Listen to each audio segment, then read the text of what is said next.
अस्सलाम वालेकुम व्यूवर्स, मैं हूँ हिरा वहीद और आप देख रहे हैं ऑनलाइन ऑफिशियल टीवी।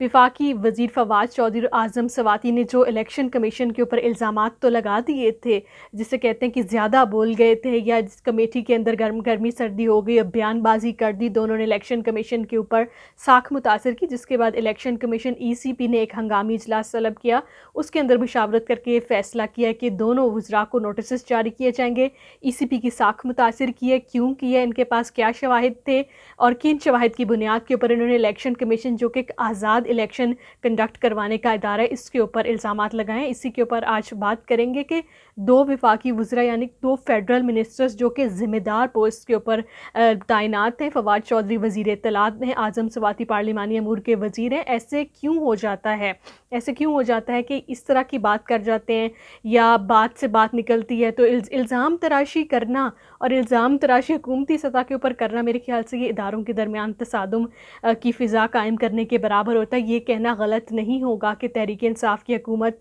हमेशा से ख़ुद वज़ीर आज़म इमरान ख़ान भी इदारों को तनकीद का निशाना बनाते रहे हैं कि फ़लाँ इदारा पहले काम नहीं करता था, अब मैं इन चोरों को NRO नहीं दूंगा। लेकिन अब उनके वज़रा एक अरसे से, इससे पहले भी फ़याज़ुल हसन चौहान पंजाब में बहुत ज़्यादा बयानबाजी करते रहे, हिंदू बिरादरी की भी उन्होंने तज़हीक की जिसकी वजह से उनसे वजारत ली। इसके अलावा फ़रदौस आशिक अवान साहिबा भी काफ़ी बोलती, लेकिन मीडिया के हवाले से या इदारों के हवाले से वो कम बात करती थी। अब फवाद चौधरी ने इलेक्शन कमीशन के ऊपर इल्ज़ामात लगाए और ये कहा है कि चीफ़ इलेक्शन कमिश्नर जो है इनकी मुलाकातें होती हैं अपोजिशन के लोगों के साथ, मुस्लिम लीग नून, पीपल्स पार्टी के रहनुमाओं से मिलते हैं या अपोजिशन के बंदे हैं और इन्हीं की वजह से ये EVM इलेक्ट्रॉनिक वोटिंग मशीन्स को मुतारिफ़ नहीं करवाने देते। और इलेक्शन कमिश्नर के जो चीफ़ हैं वो ही नहीं चाहते कि 2023 के आम इंतखाबात में EVM मशीन्स इस्तेमाल की जाएँ जो कि बहुत मौसर होंगी। तहरीक इंसाफ की हुकूमत एक के बाद दूसरे इदारे से तसादुम करने जा रही है, जो कि खौफनाक तसादुम भी हो सकता है अगले आने वाले दिनों में, क्योंकि इलेक्शन कमीशन के पास मैंडेट हासिल है कि वो आज़ादाना तौर पर इलेक्शंस करवाता है। इलेक्शन कंडक्ट करवाने का मैंडेट जब इलेक्शन कमीशन के पास है, जब कोई भी इलेक्शन चाहे सेनेट के हों, चाहे नेशनल असम्बली, सूबाई असम्बली के इंतखाबात हों, तो कोई भी सियासी जमात का वो हुकूमत में हो। व्यूवर्स, ये चीज़ बहुत ज़्यादा अहम है इस वक्त नोट करने की कि कोई जमात अगर इक़्तिदार में भी है तो भी वो इलेक्शन कमीशन के ऊपर असरअंदाज नहीं हो सकती। इलेक्शन कमीशन के मेंबरान के ऊपर इल्ज़ामात नहीं लगाए जा सकते और हुकूमती मशीनरी, हुकूमती काबीना के मेंबरान अगर चीफ़ इलेक्शन कमिश्नर के ऊपर ये इल्ज़ामात लग की बौछार कर दें कि वो पैसे लेते हैं, और जिस तरह आज़म सवाती ने पिछले हफ्ते ही पार्लिमानी कमेटी के अंदर ये कहा कि चीफ़ इलेक्शन कमिश्नर और इलेक्शन कमीशन के मेंबरान ने रिश्वत ली हुई है, इलेक्शन कमीशन को आग लगा दी जाए, तो इन सब चीज़ों का क्या मतलब है? क्या ये अपने दायरा कार से ज़्यादा तजावुज़ नहीं कर रहे? क्या ये एक इदारे के ऊपर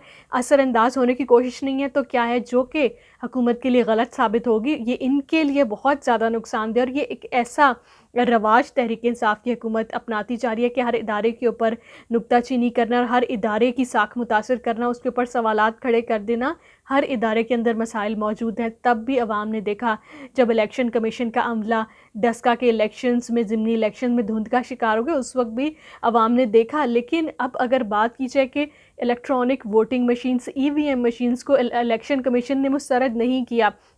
इलेक्शन कमीशन ने इसके तरीका इस्तेमाल के ऊपर तहफ़्फ़ुज़ात का इज़हार किया है कि ये मशीन ख़राब भी हो सकती है दौरान पोलिंग, इसको ख़राब किया भी जा सकता है, इंजीनियर्ड भी करवाया जा सकता है, और अगर ये मशीन कहीं ना कहीं ख़राब होगी, क्या ये इस चीज़ को इंश्योर करवाया जा सकता है कि इलेक्शन कमीशन के ऊपर दोबारा इल्ज़ामात नहीं लगाए जाएंगे जो कि पहले लगाए गए कि इलेक्शन कमीशन जानबूझ के जो है चीज़ों को मैनेज करवाता है और RTS सिस्टम 2018 के आम इंतखाबात में जानबूझकर बंद किया गया था। फवाद चौधरी के बारे में तो यही चीज़ें मशहूर हैं कि वो बार बार बयानबाजी करते रहते हैं, चाहे इलेक्शन कमीशन है, चाहे पार्लियामेंट के अंदर राहदारियों के अंदर किसी के बारे में बयानबाजी है, तो वो इन चीज़ों को सीरियस नहीं लेते। और काबीना मेंबरान का ये रोल होना, तो ये सबसे पहले बहैसियत वज़ीर आज़म इमरान ख़ान चीफ़ एग्जेक्टिव के लिए अलार्मिंग सिचुएशन है कि इलेक्शन कमीशन जो कि एक आज़ाद इदारा है वो नोटिस जारी करेगा दो वफाकी वज़रा को, उनसे तलब किया जाएगा उनको और उनसे ये सवालात किए जाएंगे कि आप लोगों ने, एक ने प्रेस कॉन्फ्रेंस के अंदर फवाद चौधरी ने, और आज़म सवाती साहब ने पार्लियामेंट की सेनेट की कायमा कमेटी के अंदर जो इलेक्शन कमीशन के ऊपर संगीन इल्ज़ामात लगाए, जिनको मीडिया के ऊपर रिकॉर्ड किया गया और जिनके रिकॉर्ड मौजूद हैं। ये इल्ज़ामात किन बुनियाद के ऊपर लगाए गए हैं? क्या इनको किसी ने मुखबरी की थी? क्या उन्होंने ज़ाती बुनियाद के ऊपर इस तरह के इल्ज़ाम लगा दिए, या गलत फहमी का शिकार थे, या क्या ऐसे कौन से सबूत जो थे 2 वज़रा के पास या 2 से 4 वज़रा के पास आ गए थे इलेक्शन कमीशन के हवाले से, जो उन्होंने ये फ़ोरम इख्तियार किया कि बयानबाजी शुरू कर दी, इलेक्शन कमीशन के ऊपर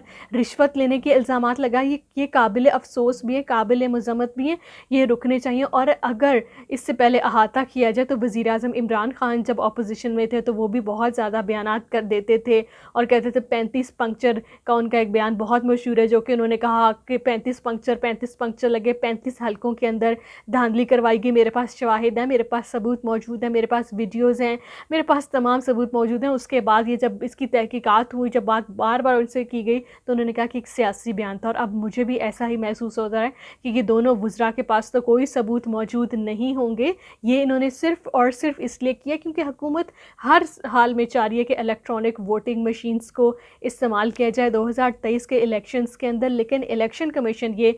समझ नहीं पा रही कि इतने बड़े पैमाने के ऊपर जिसकी कॉस्ट आएगी, जो कि वजारत ख़जाना ने ही इसके फ़ंड्स जारी करने, क्या वो इतने बड़े पैमाने के ऊपर इतनी बड़ी चेंज को, इतनी ज़्यादा मशीनों को हलकों के अंदर इस्तेमाल कर सकेंगे पोलिंग स्टेशंस के अंदर? क्या इलेक्शन कमीशन का अमला और उनके साथ मावनत में काम करने वाला टीचिंग का जो स्टाफ इलेक्शंस में काम करता है, उनकी मावनत में, क्या वो टीचिंग स्टाफ को भी इतने बड़े पैमाने के ऊपर ये मशीन इस्तेमाल करने की ट्रेनिंग दी जाए? क्या जो वोटर्स आएंगे पूरे पाकिस्तान में मुख्तलिफ हलकों के अंदर जो है वोट कास्ट किए जाते हैं, हर जगह के वो पोलिंग स्टेशन, हमारे बड़े शहरों में तो ये मसला, लेकिन गाँव, बहुत से ऐसे गाँव में जहाँ से बहुत दूर पोलिंग स्टेशन होते हैं, कुछ पोलिंग स्टेशन में ख़वातीन पहुँच ही नहीं सकती, कुछ के बाहर कशीदगी हो जाती है, फायरिंग हो जाती है, और जो अमला होता है वो बाहर नहीं निकल पाता, पोलिंग रोकनी पड़ती है। और इस तरह की चीज़ों में अगर ऐसी सिचुएशन में जब वोटर्स अंदर जाएंगे, जो कि पढ़े लिखे नहीं भी होते, बहुत से लोग ATM मशीनें भी यूज़ नहीं कर पाते, तो EVM मशीन का उनको इस्तेमाल नहीं कर, गलत बटन दबाएंगे,